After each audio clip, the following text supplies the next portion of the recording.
Arriscat egin duzuela nagatik, oso lan polita egin duzue. Gracias, somos Marisa y Ana, madres de presas políticas que están en Francia, están en París, y os damos un agradecimiento a Arriscat por el trabajo que estáis haciendo ahí en Barcelona, en Cataluña. Y bueno, y esta tarde tenemos una manifa aquí en Bilbo y en Bayona a las 5 de la tarde. Esperemos juntarnos mucha gente y poco a poco conseguir que los presos y presas estén aquí en casa, porque cada vez están haciendo más duro la presencia de ellos en la cárcel.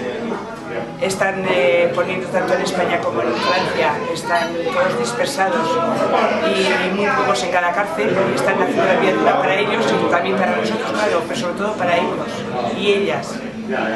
Y aparte del gasto económico, psicológico, porque es una odisea cada viaje que hacemos a los familiares, agradecemos de todas maneras el apoyo que nos estáis dando a todo el mundo, y creo que entre todos y todas conseguiremos que un día estemos todos en casa.